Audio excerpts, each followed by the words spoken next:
CBS caves on a lawsuit. Stephen Colbert gets targeted for satire. ABC suspends Jimmy Kimmel after a controversial bid. It feels like every week another high-profile media figure is muzzled. But here's the bigger question. If a billion-dollar network and late-night stars can't stand up to the pressure, what chance do local publishers have? Are we next? From the smallest hometown newspaper to the largest national chain, publishers of every size are staring down the same storm: lawsuits, political pressure, advertiser boycotts, and now the uncertainty of AI platforms rewriting the rules of distribution. That's why today's guest matters so much. We are so honored to have Bob Corn-Revere. He's not just one of America's leading First Amendment lawyers. He's been on both sides of the table. In the 90s, he served as legal counsel to the FCC's chairman, and since then he's spent decades defending journalists, artists, publishers against censorship, arguing before the United States Supreme Court, winning the definitive history of America's free speech battles, and serving today as chief counsel for the Foundation for Individual Rights and Expression, better known as FIRE, a leading nonprofit dedicated to protecting free speech. Bob, first of all, welcome to the program. Second, how the hell did I do in introducing you? Is that your well, Mike, what an intro. It's one that I wish my parents were still alive to hear. My dad would have appreciated it, and I think my mom would have believed it. I mean, and you have a Wikipedia page. I don't. That makes you no, but we're laughing and having fun. But this is serious. So here, to my audience, after the break, we'll find out what keeps one of America's top First Amendment lawyers up at night. And more importantly, the advice he has for you, news publishers across the U.S. who are lying awake as well, and maybe worried about what's coming next. Stick around. The next 20 minutes will be something you're not going to want to miss. Hello, my name is Walter Hussman. Our family has been in the news business for over 100 years. Journalism includes two parts: reporting the news and providing opinions. But in recent years, there's been too much opinion appearing in news reporting. This has eroded public trust in news reporting to the lowest level of any U.S. institution. To address this, we started a nonprofit, the Center for Integrity in News Reporting. The Center for Integrity in News Reporting, CFINR, is on a mission to rebuild public trust in journalism, one newsroom and one classroom at a time. We champion the effort to have news organizations and journalism schools create and prominently display their own clear, concise statements of core journalistic values. Learn more by visiting the Center for Integrity and News Reporting site at cfinr.org.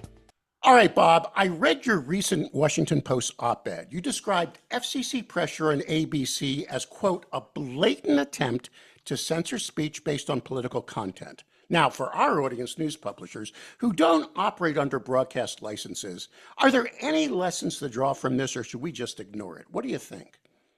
Oh, I don't think you can ignore it. You ignore it at your peril. And what's happening with broadcasters is happening by virtue of the fact that they are licensed by the federal government, which simply gives the administration and administrative agencies, the FCC, additional levers they can pull. But the impulse is the same, regardless of whether you're traditional media or broadcast media.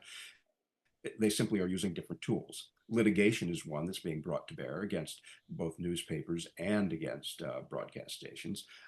As you know, the suit by Trump against the Des Moines Register and pollster Ann Selzer, which we are defending. And more recently, the suits against the Wall Street Journal and the New York Times, both brought by Trump. So there is that impulse to use the law one way or the other, whether it's litigation or other kinds of pressure, and in the case of licensed media, using pressure from the FCC. I'm going to get into Seltzer in a moment, if I may, because I do have that as a question, but I want to still stay, with your permission, at 30,000 feet and then work down. Let's stay, okay, in your perspective, is press freedom more fragile now than at any other point in our republic? I mean, let's take you back to it. Okay, if you know this date, I will be majorly impressed. April 4th, 1969. Does that ring a bell? That's the day that CBS dropped the Smothers Brothers. From Exactly. pressure from Richard M. Nixon's White House. Are we in the same place? Have we been through this movie before, or is it worse now, Bob? But we have been through this movie before. We saw the Red Scare in the 1919-1920 period, the McCarthy period, the Nixon era.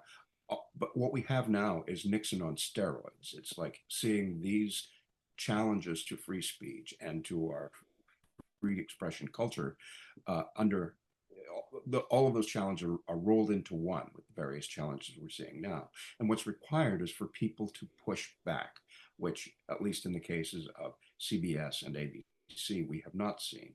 But if you broaden the lens and look at those areas of American life where the president is exerting pressure by going after law firms, for example, or going after universities, those that are standing up on their rights, those that are pushing back, are making headway. They're getting court rulings that vindicate their First Amendment rights. I don't know if you're aware of a town called Clarksdale, Mississippi, but it was there that we had the owner on the show a couple months ago. It's a crazy story, but the mayor of the town got a judge in another town or another county altogether to get a TRO in place to drop an editorial he wrote. It eventually came back, but this was a crazy. I've never heard. How do you see these local level threats comparing to the big national battles? Is there a parallel here? Of course there is.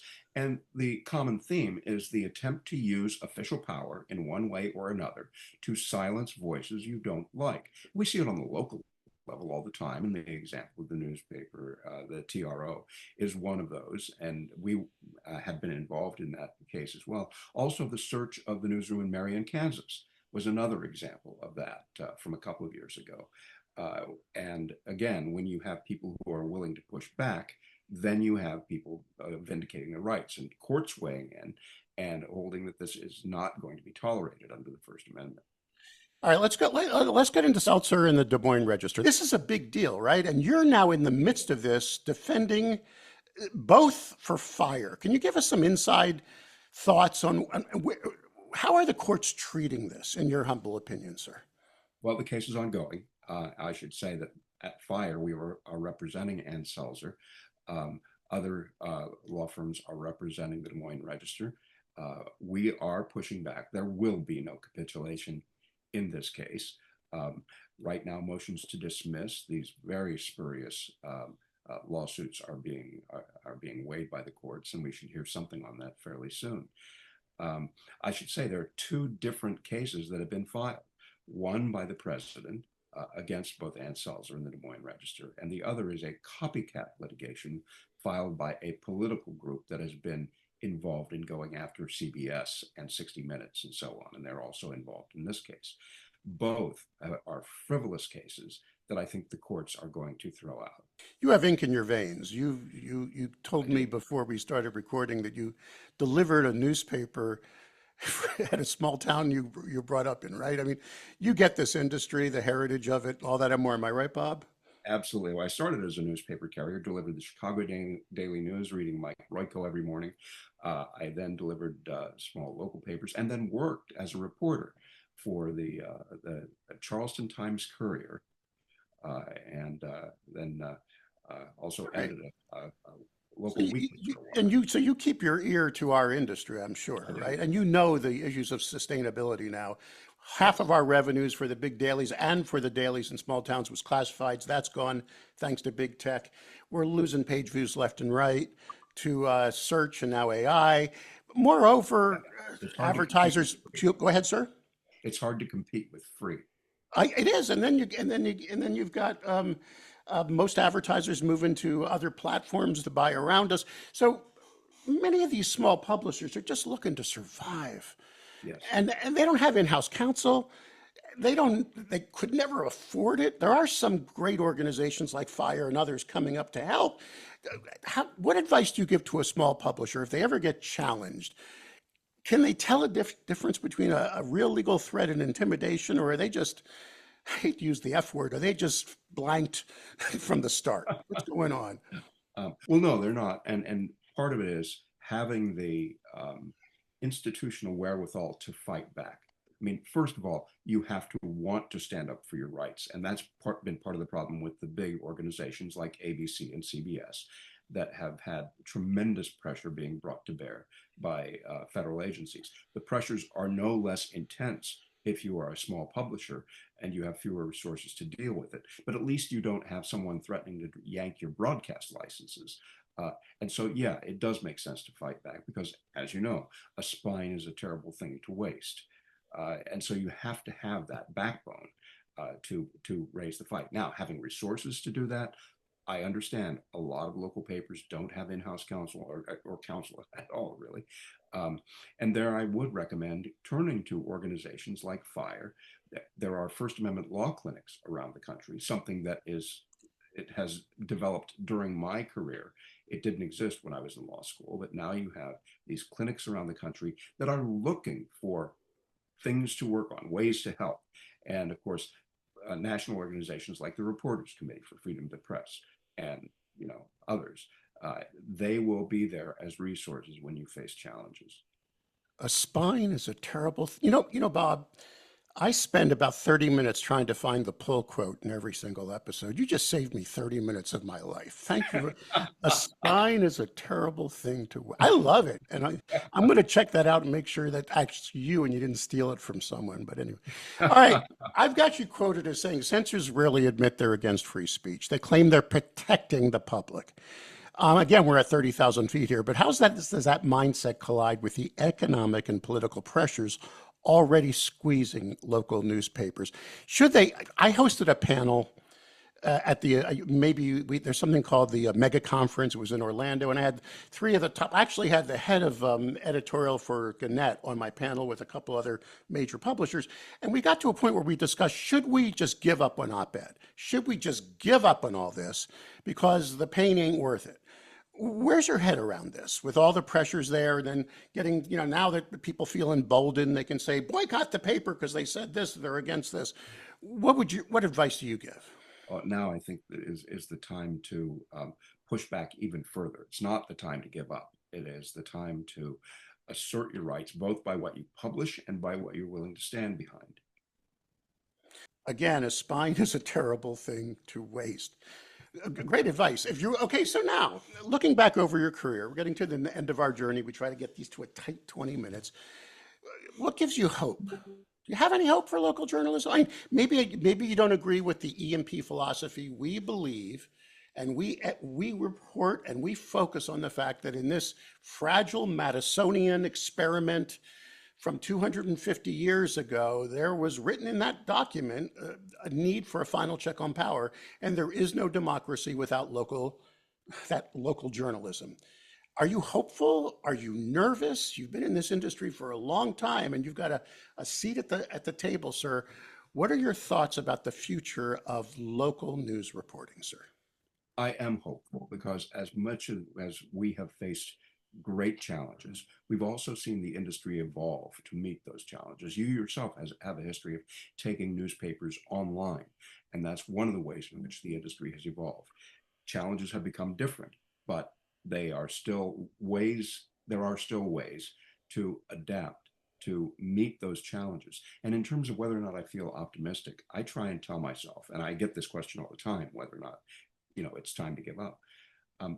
All of the advancements, I'm talking about the law now, in First Amendment law, were the result of existential threats that we faced. Take it back to World War I in that period. And whether or not you're talking about Woodrow Wilson throwing protesters in jail, 2,000 of them during the World War I period, or you're talking about the McCarthy era or Nixon and all of the threats that he posed to free press, that all of the advancements and the strong body of First Amendment law that developed because of those challenges. But what it takes is for someone to stand up and say, I will not take this anymore. And you've seen that with some of the cases involving law firms and Harvard University and so on. And I think that it is a matter of time before we start to see that kind of pushback for these gross abuses that are being perpetrated on behalf of this administration. A spine is a terrible thing to waste. Bob I'm Corn-Revere. gonna have to put that on my tombstone. I love it. One of America's leading First Amendment lawyers, served as a legal counsel to the FCC, has argued First Amendment rights in front of the U.S. Supreme Court, and right now currently is chief counsel for the Foundation for Individual Rights and Expression, FIRE. We thank you for your time, and we're going to beg you to come back to the show. Would you mind being a regular? Because I think your insights... Go ahead, sir. I'd be happy to come back, Mike. It's been a great conversation. Thank you so much, sir.